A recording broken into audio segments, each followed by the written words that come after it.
Corona virus के खतरे के चलते इंटरनेशनल फ्लाइट जो है वो सब बंद हैं। अब विदेशों में फंसे भारतीयों को वापस लाने के लिए केंद्र सरकार ने वंदे भारत मिशन चलाया था। इस मिशन के तहत 58,000 से ज्यादा भारतीय वापस लाए गए। अब इनकी कोरोना वायरस रिपोर्ट जो है वो आ गई है और केंद्र सरकार ने इसकी जानकारी बॉम्बे हाईकोर्ट में दी है। क्या क्या बताया है सरकार ने? कुल 58,867 भारतीय विदेशों से रेस्क्यू किए गए। इनमें से 227 की कोरोना वायरस रिपोर्ट जो है वो पॉजिटिव आई है, यानी कि करीब 0.38% लोग। सरकार ने यह भी कहा है कि ये मामले लोगों के क्वारंटीन रहने के दौरान ही सामने आ गए थे। साथ ही ये नहीं कहा जा सकता कि ये लोग फ्लाइट में बैठने के बाद कोरोना पॉजिटिव हुए हैं। दरअसल हाईकोर्ट ने director general of civil aviation और एयर इंडिया से ऐसे लोगों की डिटेल मांगी थी जो कि फ्लाइट में चढ़ने के बाद वायरस से इन्फेक्ट हुए।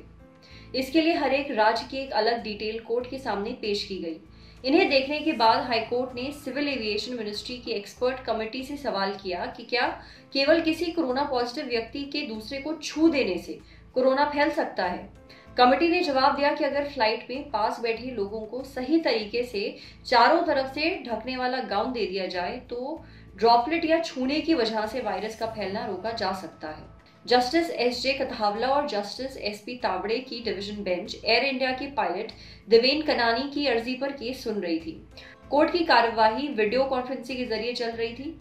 अब देवेन कनानी की तरफ से एडवोकेट अभिलाष पणिकर ने कहा कि अथॉरिटीज ने दिल्ली, महाराष्ट्र और तेलंगाना में पहुंचे 18,896 यात्रियों में से कोरोना पॉजिटिव पाए गए लोगों के आंकड़े नहीं दिए हैं। क्या मामला है, थोड़ा इसकी बैकग्राउंड जान लेते हैं। देवेन कनानी ने अपनी अर्जी में आरोप लगाया था कि विदेशों में फंसे इंडियंस को वापस लाते हुए इन स्पेशल फ्लाइट्स पर सोशल डिस्टेंसिंग का पालन नहीं हो रहा है।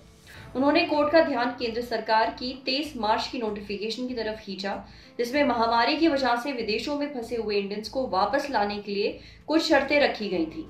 उन्हें बताया कि मिडिल सीट को खाली रखने वाले नियम का पालन नहीं किया गया। इसके लिए उन्होंने सैन फ्रांसिस्को से मुंबई के बीच वाली एयर इंडिया की एक फ्लाइट की फोटो भी सबमिट की। इसमें सभी सीटें भरी हुई नजर आ रही थी। एयर इंडिया के वकील अभिनव चंद्रचूड़ ने इस अर्जी का विरोध किया था। उन्होंने हाईकोर्ट को कहा था कि 23 मार्च वाली नोटिफिकेशन के ऊपर अब केंद्र सरकार का 22 मई का सर्कुलर आ चुका है, जिसमें मिडिल सीट को खाली रखने की बात नहीं कही गई है।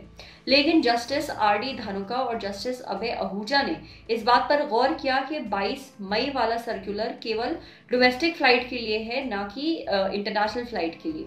उन्होंने एयर इंडिया और डीजीसीए से लिखित जवाब मांगा था कि मिडिल सीट को खाली क्यों नहीं रखा जा रहा। नमस्कार, आदाब, मेरा नाम है सरवत। आप देख रहे हैं दी ललन टॉक। ये स्टोरी हमारे लिए हमारे साथी विजेता ने लिखी है। ये वीडियो फेसबुक पे देख रहे हैं तो हमारे फेसबुक पेज को लाइक करिए। यूट्यूब पे देख रहे हैं तो हमारे चैनल को सब्सक्राइब करिए। बेल आइकन पर जरूर क्लिक कर दीजिए ताकि जब भी हम कोई नया वीडियो अपलोड करें तो उसका नोटिफिकेशन आप तक सबसे पहले पहुंचे। Thank you.